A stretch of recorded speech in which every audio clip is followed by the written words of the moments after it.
Welcome to the Geek 101 podcast, episode 227, Dr. Sleep and Castle Rock Season 2. I don't know about magic. I always called it The Shining. I am Ariel, And I'm Andy Bowman. and today we are discussing Dr. Sleep, the sequel to the famous book and film The Shining, and Castle Rock, the Stephen King anthology series. And we are joined today by a special recurring guest, fan of the show, friend of the show, and Patreon, Sean. What's up, Sean? What's up, guys? Sean is an avid listener and a frequent guest, and we're happy to have him on here. Last time we had you, Sean, was with It Chapter 2, correct? That is correct, yes. All right, so he's coming back here to talk some Stephen King. Andy, is there any news that is notable this week? The only notable news is that Disney Plus launched. Yes. Oh, I have one. Okay. The Sonic trailer re-dropped. What are you guys' thoughts on the new Sonic animation style? I only briefly looked at it. I mean, it looks better, but I have no interest. It looks bad. It looks really bad. So I just have no interest in it. Well, Ariel, I think that this Sonic the Hedgehog, not only does it look great, it's going to be the perfect palate cleanser after we watch Birds of Prey the week before. I don't know about that. Sean, I agree with you. I'm not interested. It looks like a kid's movie. And if it is a kid's movie, right? If it feels like a kid's movie, then a lot of those sins will be forgiven, I think. Right. Yeah. But I think the design is a marketed improvement. I think it invokes nostalgia instead of like head scratching like wonder as to how that could get greenlit. So they definitely did a good job. I think I'll probably go like buy a ticket. By buy a ticket I mean like use one of my A-list things on it. Just to get gift support. Like, hey, you did a good thing listening and not staying with that stupid ridiculous design they had prior. I want Big the Cat. Okay. But the big piece of news, which we will discuss next week, a little more in depth, is that Disney Plus has dropped. Predictably, there are issues with people logging on and signing in and using the platform. I expect all of that to work itself out in the next few weeks, in the next week or so.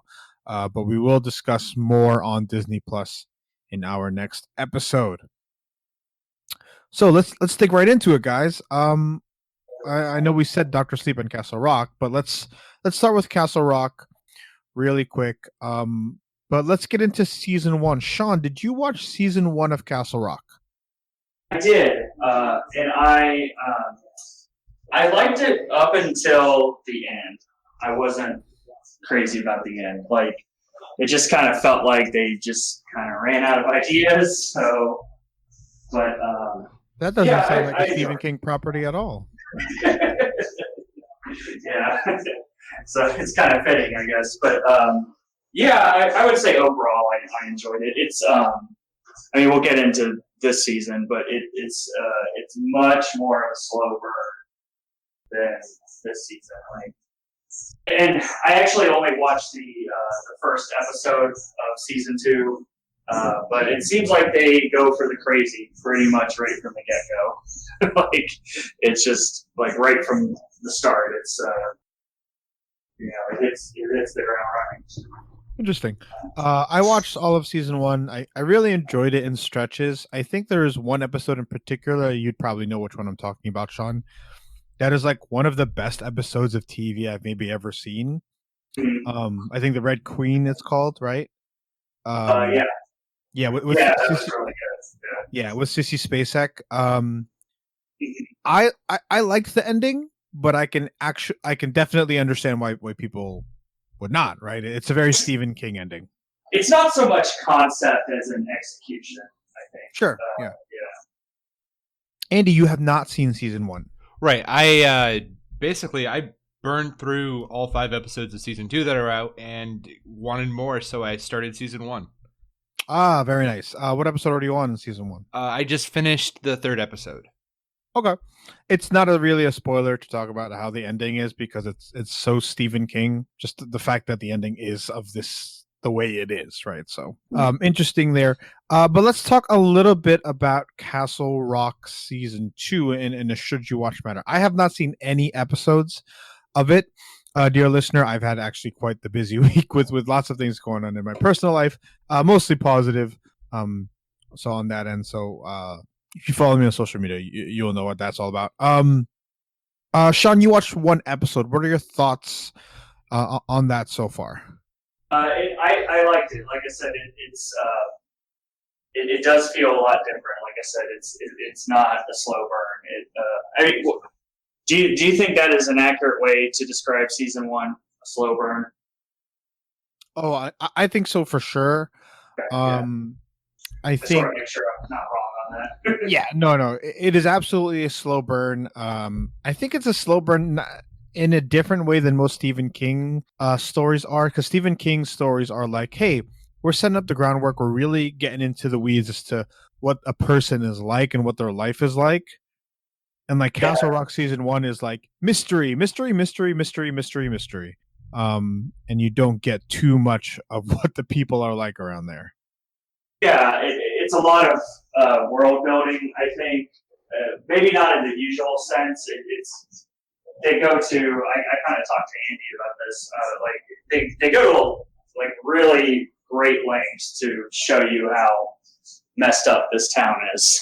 So it's maybe not world building in the usual sense, but yeah. And this one. There are some, like I said, I had kind of a busy week too, and I only watched the first episode, but it does really, it gets going really quick, and there are some references and things like the neighborhood is called Jerusalem's Lot, which that's where Salem's Lot comes from, in case you didn't know, and there's a couple other things, but yeah, not as much, not as much of the Easter eggs and roller coasters and things so far. Andy, what are your thoughts on season 2 thus far? How many? 5 episodes in, if I'm not mistaken. Yeah. I burnt through all 5 episodes. I think it's really good. There's a lot of more, and I'm not a very big Stephen King fan, but I can point out some of the references myself. There's a great reference to Stand By Me. There's, Misery is the big point of this season, and yeah, of course. And they do some very good stuff with Misery. Yeah, I'm just really enjoying it. It feels a lot more like the television show Fargo. Okay, where I've heard good things. Well, the thing about Fargo is, it takes a lot of the Coen brothers scenes or homages to Coen brothers movies and puts them into a story that makes sense. Okay. Like just in one scene in Fargo is pretty much you'll think of a specific scene from There Will Be Blood. Like it's very clear that it's nodding to a Coen brothers property. You mean No Country for Old Men? Yeah, that's it. Yeah. Yes, I always get them confused. Yeah, but they were like running into each other during production. Like I think they in one scene they caught the oil drill or whatever when it was on fire. They caught it in some of the shots and they had to digitally remove it. Yeah. That's what I heard. I'm not 100% sure. Yeah, I'm not 100% sure it's true, but I think I heard that somewhere. Yeah. So, but this is very much the same thing, just with Stephen King instead of Coen Brothers stuff. So, I'm enjoying it. I don't think there's really too much to talk about. I would say it's less. I I think it's less horrifying. Like, I think my wife would like season 2. So far, season 1 would really get under her skin very quickly. Okay, I totally understand that. So you said that the main plot here is through misery. Yes, she's a young Annie Wilkes. So on a scale of 1 to 10, how Easter eggy is it? Castle Rock, I would probably put, because season 1, excuse me, I'd probably put as like a 7 or 8 on like Stephen King Easter eggs, maybe a 9. What would you put? Like, how many interwoven Stephen King Easter eggs are there? And in this one, Yeah, in season 2, like on a scale of like 1 to 10, 10 being like enough guys, let's stop with the Easter eggs, and 1 being like maybe a 1 reference that could be maybe true or not. What would you put it at? I think it's at a 5. Okay, so probably and we'll get your revamped Easter eggy rankings once you finish season 1. But yeah, there is a lot. I think the show is a really cool idea because, in a weird way, a lot of Stephen King's books are interwoven with each other, and this is a really cool way to keep that story going. Yeah. Anything else for Castle Rock season 2? No, just give it a shot. And Lizzie Kaplan is really good as Annie Wilkes. She is. She's really good. All right. So, I mean, if you liked Castle Rock season 1, if you like things like Penny Dreadful, American Horror Story, any Stephen King thing, you'd probably like Castle Rock. I think it has a very, very well built-in audience to it. But let's talk about something else that is way, way, way more mainstream and popular, or at least the original was. And before we do that, Andy, what is a way that our listeners can help support our show? Okay, guys, tell somebody about us. Just go out there, say to a random person on the street, listen to the Geek 101 podcast. Become a walking billboard for us. Tattoo our logo on your face. Please, that'd be great. No, please don't. Don't do that. Don't do that. But yeah, Andy, I think a lot of people don't realize this, but basically sharing a podcast with your friends is actually the best way for a podcast to grow. It's not through social media or paid ads or anything like that. It's merely word of mouth. And if you think that there are people out there who would enjoy our show, please share it with them. I do have one thing to add about Castle Rock, because they got Tim Robbins in a main role for this season. So that's very weird, with Tim Robbins being right next to Shawshank Penitentiary. Yes. Right, yeah. Sorry, I just thought of that. Anyway, go back to the plugs. But yeah, that's just a nice way for you to support our show. And if you haven't done so yet, please go on iTunes and give us a 5-star rating and review. Okay, before we talk Dr. Sleep, I think it is important for us to discuss each of our relationships with the original story that spawned a sequel, which is Dr. Sleep, and that is The Shining. Sean, we'll start with you. What is your relationship with The Shining? So the Kubrick movie is one of 2 of my favorite horror movies. The other being the original. The original what? You cut out. John Carpenter's Halloween. Okay. So those 2 movies are my favorite. So I love the Kubrick movie, and I have read the book. It's been a really long time. I do enjoy the movie a lot more. They're very different. I mean, it's almost hard to compare given the differences, but I do enjoy the movie a little bit more. And I did not read Dr. Sleep, the book. I don't know if you guys have, but I have no relationship with the book, Dr. Sleep. Andy, what about you? What is your relationship with the original Shining property? All right, for further in-depth discussion about it, listeners can always listen to our top 10 scary movies list. For me, The Shining is just a solid movie. It's absolutely terrifying, and I think for people going into watching Doctor Sleep, you should know that Doctor Sleep is a sequel to the movie and not the book. Yeah, and I'm curious as to how they tackle that in the book.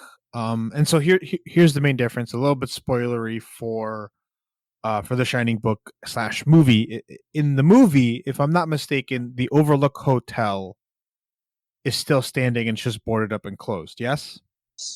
Yes. Well, Right. I mean, they leave. You're getting at it in the book. It burns down. That doesn't happen. Right. So they leave and it doesn't burn down. Yeah. Yeah. In the book, it burns down. So that's interesting to see how that plays out in the sequel, Doctor Sleep. I've never seen The Shining through and through. It's a movie that I'm sure I've seen 90% of in bits and pieces here and there. But it's not something I've sat down and watched in its entirety, which is a shame, really. But it's one of those things where it's like, oh yeah, it's an older horror movie, and so therefore nobody in my life thought it prudent for me to sit down and watch it as a, let's say, preteen or teen. I have read the book.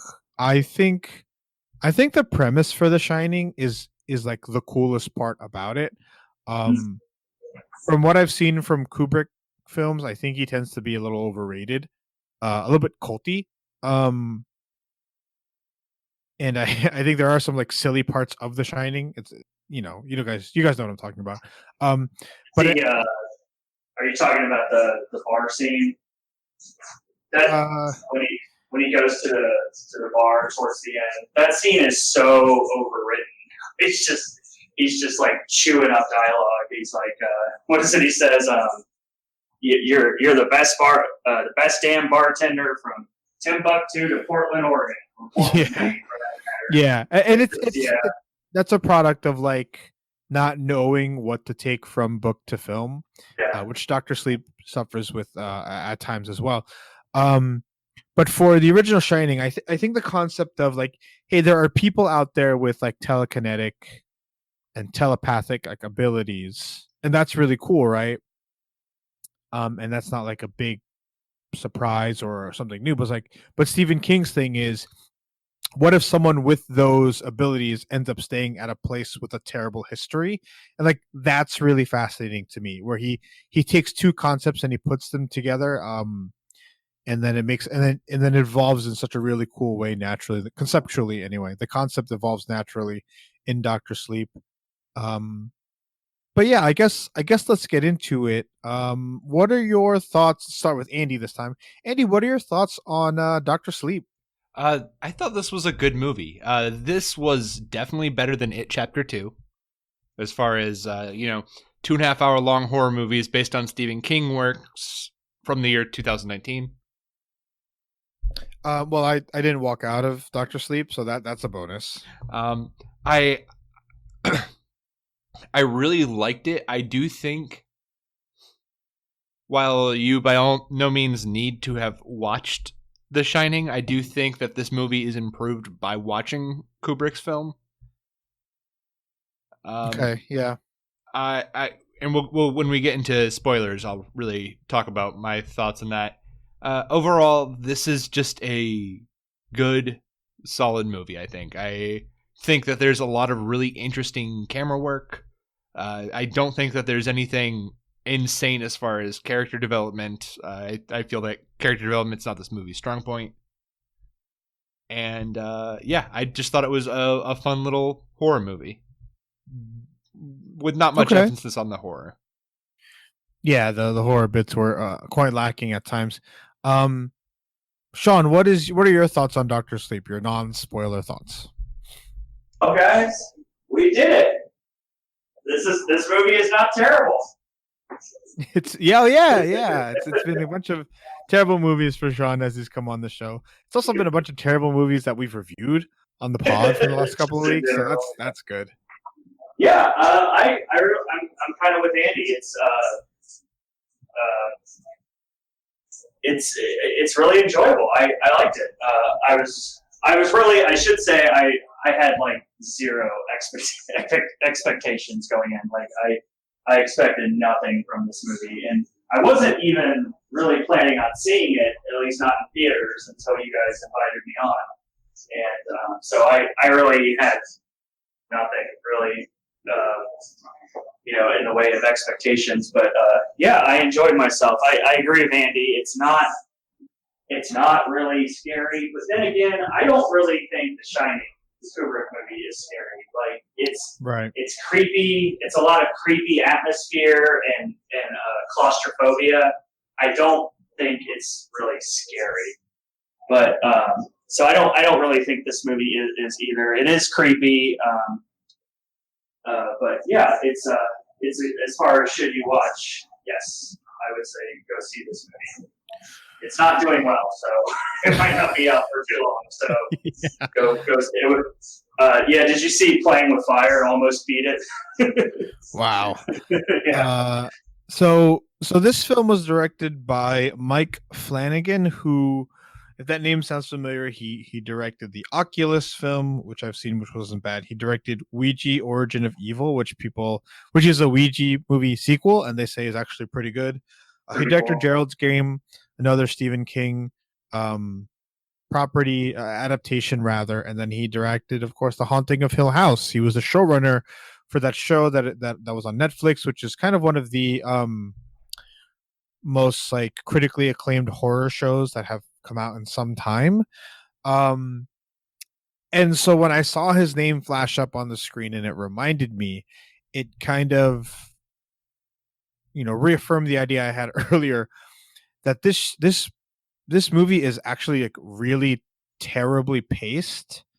And they try to give you so much content that at such a high production value that this really should have just been an 8-episode, 10-episode type TV series, because it's there's too much content, there's too many characters, there's too many things juggling, and as a result, like I don't know if you guys realize, like the first hour were just 3 to 5 minute scenes alternating over and over and over and over and over again. Yeah, it is really disjointed that way. Yeah. That is one of my criticisms, actually. And I think the film improves immensely in the second half, but that's only because they stop that and they give time for the characters to breathe. It's hard dealing with this movie. Kind of has like a Phantom Menace quality where you're like, hey, who's the main character? And at different points, you've got you're following Rebecca Ferguson's character, who, by the way, is like the most beautiful like woman I've ever seen in my life. Is incredibly attractive in this film. You're following Ewan McGregor's Danny Torrance, and of course you're following the young woman Abra. At like different times, they're introduced to Abra when she's at a different age.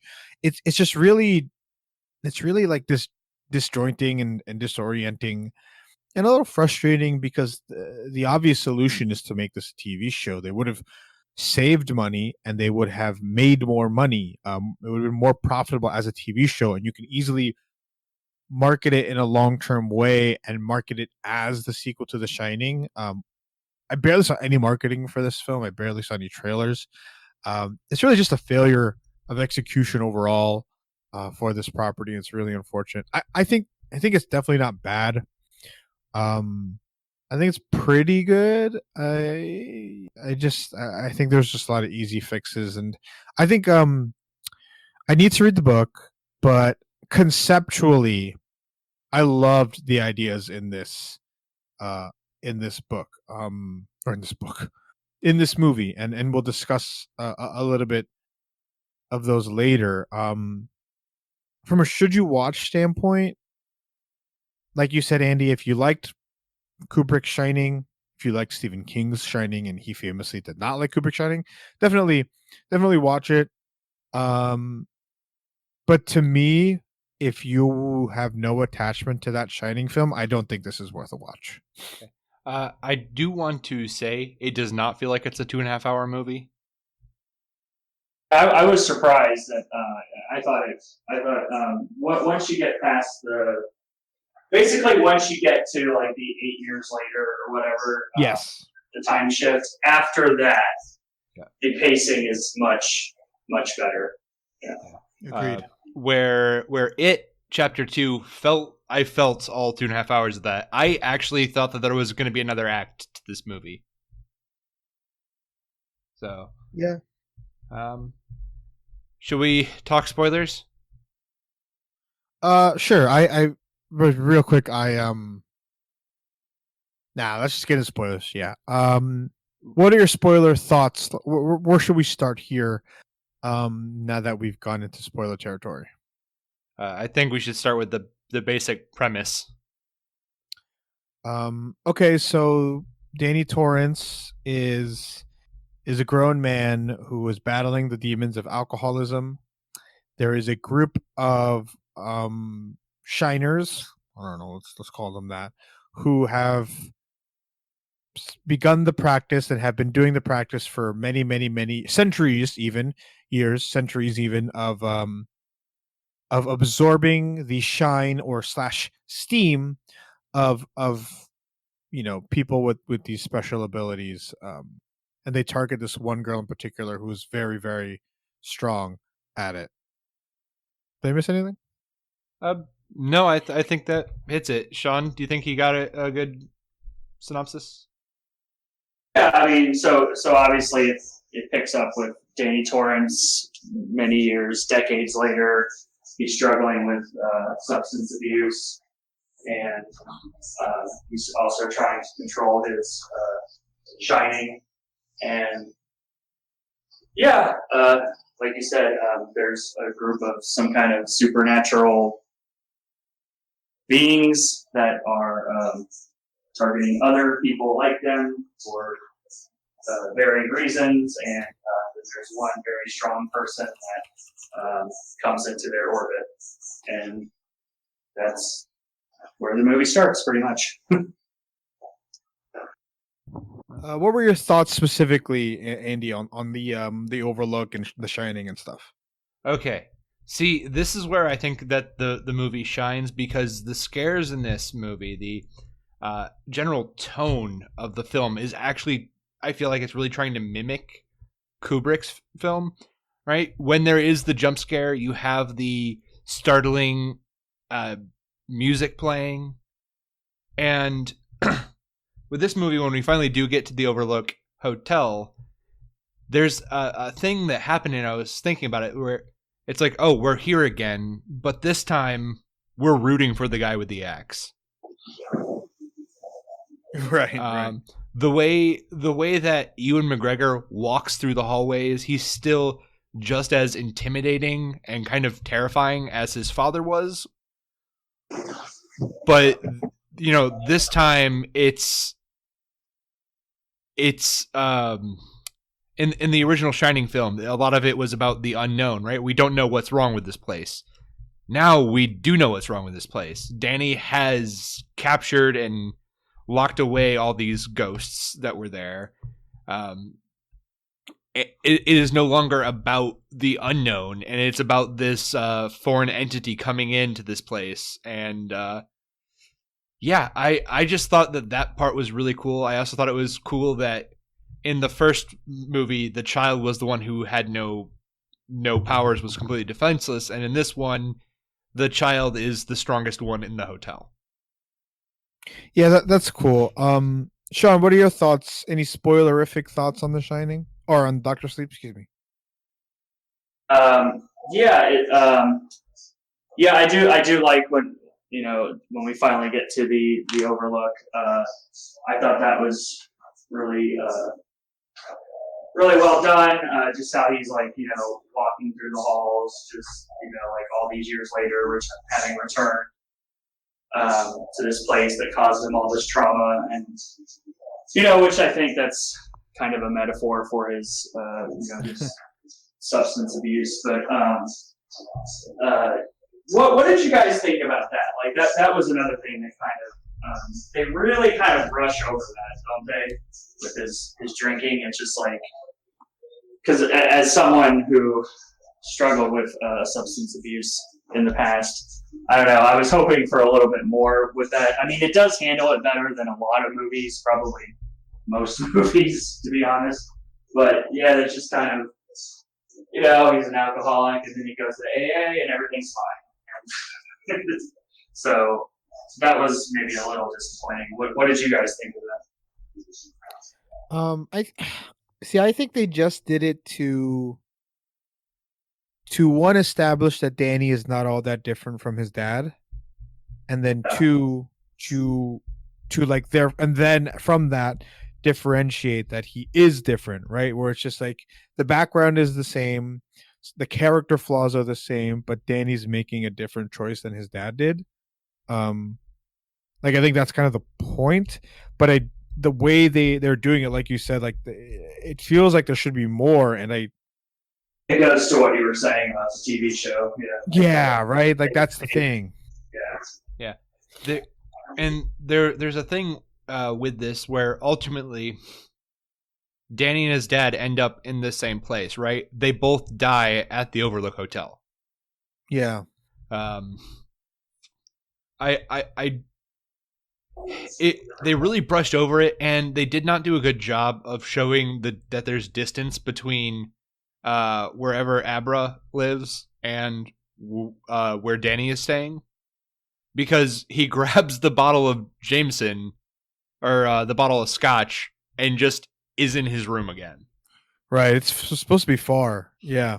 Right. And I had thought he had grabbed the bottle of scotch to not to drink, but to use it to find where they could have been. Right, to where Crow was or something. Right. So the fact that I kind of forgot that alcohol was a big deal to him, shows how this show does not really handle it well, or this movie doesn't really handle it well. Yeah. So here's I have a couple of thoughts on it. One, I think the boxes, the ghosts in the box in his mind was a really, really cool use of creating a Chekhov's gun in the film. Unfortunately, I think their use of it was kind of anticlimactic. They set up Rose as this big bad, and then it just ends with him on the steps, right? Like it's just like, oh, I thought there was, I kind of wish it was framed better. I disagree with you, Andy. I did not particularly like the scene of Ewan McGregor running around with the axe afterwards. I was underwhelmed by it, and I was hoping for so much more with the ghost locked in his mind. But I do like what she says. Oh, sorry, Ariel. That's really not what I'm talking about, like when they're waiting on top of the stairs with the axe. And a lot of the shooting when he's just kind of looking through the hotel before oh, okay. Right? Yeah, and like when he winds back and it's like the same shot. Oh yeah. But like when he's walking through, I felt that was. Oh yeah, I was like, all right, let's wrap it up. He wasn't nearly manic enough to be doing a Jack Nicholson impression. I was thinking more about earlier in the Shining movie when you're starting to know that there's something wrong with Jack Torrance. Yeah. And it was that same like slow, deliberate walking that Ewan McGregor does early on. No. As soon as he gets possessed, it's so silly and. There's a really great scene where it's like, where she's like, "Where have you been this whole time? Like you and I should have been introduced a long time ago." Because you are told constantly that that Danny is a big deal, right? Like we know the girl's a big deal. They show us, but they only tell us that Danny's a big deal because of how the hotel reacts to him. And then it's a really cool reveal when it's like, well, Danny's not a big deal anymore because one, they say it like it weakens when you get older, and two, he has these things like feeding on him, in his like locked away in his mind. So I'm guessing like the ghosts were not like he trapped the ghosts from the hotel as they chased him around in his life. Is that like what I'm getting at? Or is that what they're getting at? Yeah. Yeah, I think that's really cool. Where it's just like, hey, I was special too, and I'm making sure that I'm the one, I'm the one keeping these things at bay. Like, good luck. Here they are. I thought there was going to be a better way that they were going to unleash the ghosts in his mind, the locked boxes. But overall, I think there's a lot of really cool concepts in this movie. It's weird that they put that line in there because that kind of becomes a failing of the movie. Because it's like, yeah, why weren't they looking for him? Yeah. Yeah, So, yeah, yeah, that's just true. It's like because if they're so good and he's so special, like why can't they yeah. find him? And it's because, um, it's like the old theory with Yoda on Dagobah, where it's like a Sith Lord died on Dagobah, and so like he negate it's the positive and the negative force of it. That was really really really nerdy reference, Star Wars reference. On Um, this podcast? Oh, uh, there's far nerdier Star yeah, Wars yeah. things than that. But there's, I mean, I really like the lore. I like the world building they set up, and I just like, man, all of this would be really great in a TV show. You build up the girl Abra, you build up the dad, and so that like you would build up the dad so we really feel something when he dies, instead of like, oh, he's gonna die. You don't kill 90% of the vampires in a shootout. Yeah. Yeah, it's like I actually really liked conceptually that scene where it's just like, hey, all these people are chasing us. How do we do? It's like, yeah, we just they're killing a bunch of kids. Why don't we just shoot them? Right? Nobody like wants to take that step. And but like, yeah, if I saw a bunch of people just kidnapping kids and eating them, it's like, yeah, I'd probably kill them. Like it's such a smart way, and they do that in a smart way. There's just little things here and there that prevent this movie from being like truly good. Yeah. I mean, there's some weird things like, well, kind of like, so, well, first of all, like, the whole, I don't understand, like, why Jacob Tremblay was in this movie for, like, 30 seconds, but, so that's another kind of weird thing. But then, like, it's just some little things, like you said, like, like when they go back to get the body because, the vampires or whatever, they kill him and they bury the body and they go back to get the body. And they make it seem like they're digging they're digging the hole for like a long time, but he's like barely under the surface. They even say oh look, it's such a shallow grave. They just threw him in, and it seems like it takes hours for them to get like not even a foot. So Yeah. Anything else, Andy, on your end? So, I first of all, it's always great to see Cliff Curtis in a film. Well, you didn't. I mean, we just saw him in Yeah, Hobbs and Shaw. Right, exactly. It's just great. Somebody can play a Samoan actor, and then kind of hinted that they're Native American. This character, but I think that this movie's strengths really were once they got to the Outlook Hotel. I really wish that the creepy naked grandma in the bath wasn't one of the ghosts. A little traumatized. I really would have rather had blowjob guy in bear suit. What did you guys think about this scene with the bartender? So, I don't think that guy looks enough like Jack Torrance. you know who that was? Who is it? It's Henry Thomas from E.T., who was also in The Haunting of Hill House. Henry Thomas from E.T.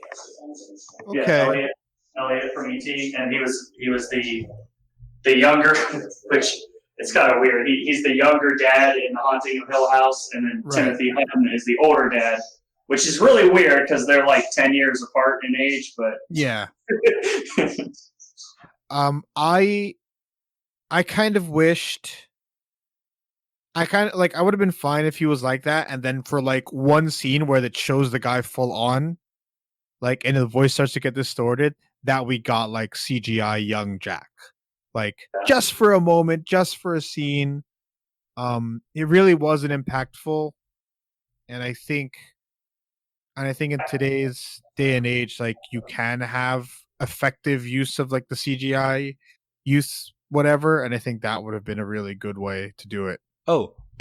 So we're led to believe that they just let the entire hotel rot pretty much immediately after The Shining takes place, and nobody moved, or vagrants or vandals didn't come in and maybe knock the typewriter around or move a bottle of a glass of scotch. I think I think all of that was put there by the hotel when Danny walks in. That's kind of how I thought too. Like, because they really want you to see that typewriter is there, so I kind of felt like the hotel is doing that. Okay. That, now that you put it that way, that makes a lot more sense. Yeah. Plus, it's also like it's not an easy place to get to. You know, I mean, it's not down on Main Street. So, by the way, Ariel, the answer is the Overlook Hotel is not in the book. Yeah, I looked it up. Yeah. That the book doesn't seem nearly as interesting as like the film's concepts, and that's kind of frustrating. So how I haven't read it. So what happens at the end? Because obviously it burns down in The Shining, right, in the book. So how? Well, according to just Wikipedia, they go to the spot where the Overlook Hotel was, and that's actually where the vampires had their camping equipment or their whatever. Yeah. So they just go to the same location. I think that this was the best possible thing that Mike Flanagan could have done, though, is to have the Overlook Hotel. So I agree. Here is my kind of like rewrite. I don't like doing this anymore, but like my rewrite is, Rose and her crew, whatever, they get to the Overlook, they try to take Abra. Danny's there, and he basically like you know, kind of like it is, he lets her get into his mind, and or the steam or whatever, kind of in the same way where she's like, what is this special thing you have in your mind? And he's like, it's not special, they're not special, they're starving. And he lets them all out, and then he traps them in the house, and for the last 15 minutes we are watching and rooting for the Overlook Hotel. Like that would have been for me like the ideal last 15 minutes, where it's just like, now instead of Danny and Jack and the mom, who's I can't believe I don't remember her name, Shelley Duvall's character, are Wendy, yeah, are being like tormented by this house. Like, no, all these people with Shine are stuck in this house, and the house has been starving for decades. And like, to me, that would have been like, we're watching a horror movie and we're rooting for the monster to kill other monsters. Like that, for me, that would have been like, that's what I thought was going to happen. And when it didn't, I was a little bummed. Yeah, I can see that. But either way, go ahead, Sean. Oh, sorry. I was just going to say, did you? I thought the stand-in for Shelley Duvall's character, I thought she was much better. What did you guys think? Like, she looked a lot more like Shelley Duvall than. That wasn't Shelley Duvall. But yeah, I agree. The Jack Torrance one, I think some makeup and some wrinkles could have done that scene a little better. Right. Of course, I mean, you could maybe, since he was like, I mean, it could maybe go back to what we said about like the hotel, puts a typewriter there. Maybe he's not supposed to entirely look like, because he's not entirely Jack Torrance, So right, that's what I thought, and I was hoping for that's why I was hoping for like that one frame or that one extended 2 seconds where he looks exactly like Jack Torrance. Yeah, that would have been cool, and then his voice kind of warps. Yeah. That would have been better. I don't know. Yeah. Or anything else about Dr. Sleep you want to touch on before we get out of here? So what did you guys think? It's just kind of a minor thing, I guess, but like, so Rebecca Ferguson, is it just me or is her accent kind of all over the place? Yeah, kind of was. Yeah. Yeah. I mean, maybe they wanted her to have sort of like a non-specific dialect, but Because she's so old. Her character's so old. Yeah, she's been around to a lot of places, but I don't think that's what they intended. Like if you think about it like that, it's fine. But I kind of don't think that's what they intended. I think she is just not super great with an American accent. Because it makes sense she would be trying to blend in, right? Like I don't think she would want to have an American accent. I think, if she, especially if she's preying on American children. But she could also be like so old that she can't even really control her accent because she's been all around the world. Yeah, I mean, I think you can easily rationalize it like that. I'm just not convinced that that's what they were going for. But yeah, I can totally get that. I think that was the only thing I really had. Did you guys have anything else?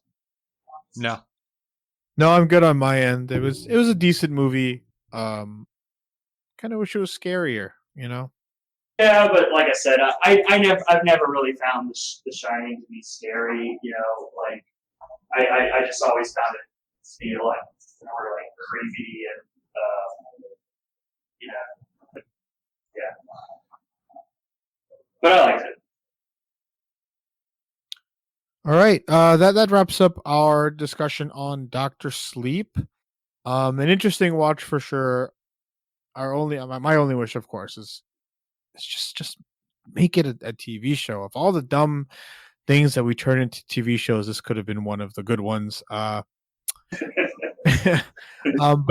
next week we are going to discuss The Mandalorian. Andy, we do have 2 episodes that will be out. I think we'll discuss them both, and maybe we should also talk about what are some really cool gems hidden on the Disney Plus streaming service. Yeah, and just remember, guys, we will probably be coming back every week for The Mandalorian, so we'll put out a specific episode for those. Just a quick 20-minute episode. Yeah, Andy, have you watched it yet? No.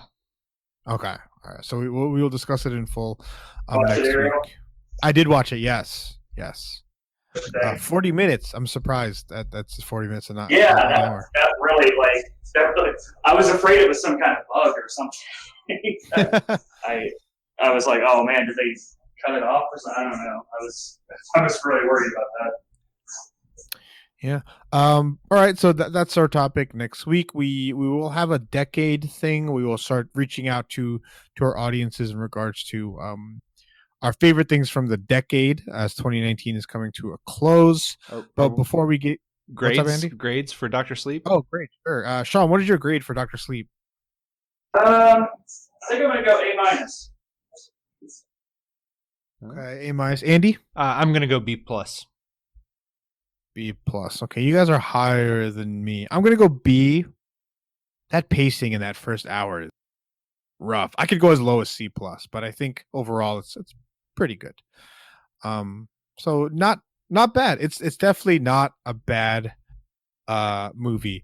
All right, let's get into our homework. Why don't we start with our guest, Sean? What is your homework for this week's episode? Okay, so a couple months ago, I watched a Jackie Chan movie, and oh boy, I haven't been able to stop ever since. So I've seen a lot of Jackie Chan movies in the last few months. So the one I want to recommend is, it's not my favorite, but it's on Netflix, so it's easily accessible. So my favorites are The First Police Story and Super Cop. But so those, I guess these are all like my homework. But the one that's on Netflix is Legend of the Drunken Master. and it's pretty much the only place you can find it digitally. So you should check it out as soon as you can.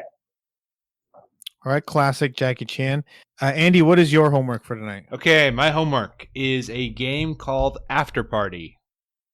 It is a story-based video game that is available on all major platforms.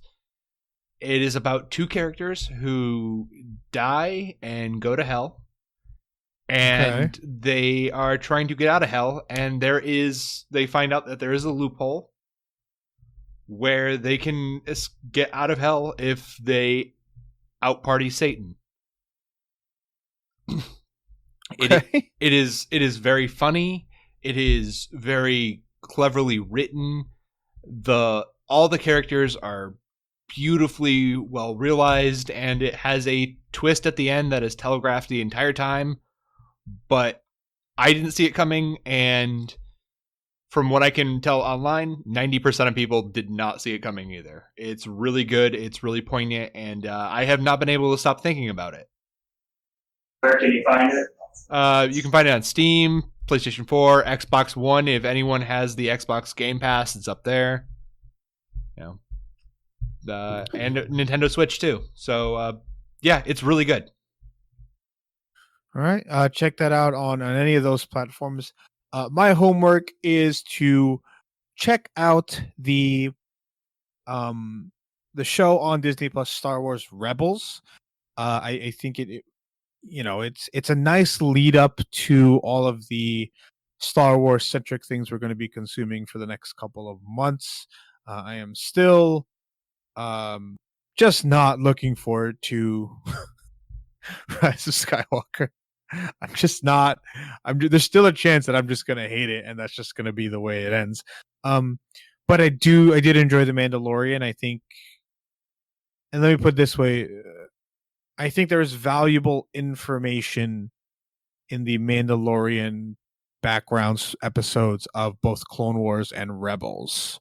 So if you're planning on going all in on Star Wars, why don't you go back with your new Disney Plus account and check out Rebels and Clone Wars and find those Mandalorian episodes, or just watch Rebels, which I think not too many people watch, but I've heard I haven't watched all of it, and I've heard it's like it ends up being really, really good. I haven't seen the last season, but the first 3 seasons are really good. Is the new one on there, Resistance? I'm not sure. I haven't explored. Like I woke up, watched The Mandalorian, and went to work, and had not been home since 10 o'clock or till 10 o'clock. So that was my day. All right, that is our homework. That is our episode. Before we get out of here, Sean, where can people find you online? On Facebook. All right, you can find Sean on Facebook. Andy, where can people find you? You can find me on Twitter at Hebrews Pale. If you hit me up, I'll send you an invite to our Discord server. Yeah, we just opened it. So far, it's just me, Sean, and Andy, but we will try to get more of our audience members and friends onto that Discord channel. You can find me at Dread Pirate Roddy. You can find us at Geek 101 Podcast on Twitter and Facebook and Patreon. Email us geek101pod@gmail.com. That's all we have for today. Class dismissed.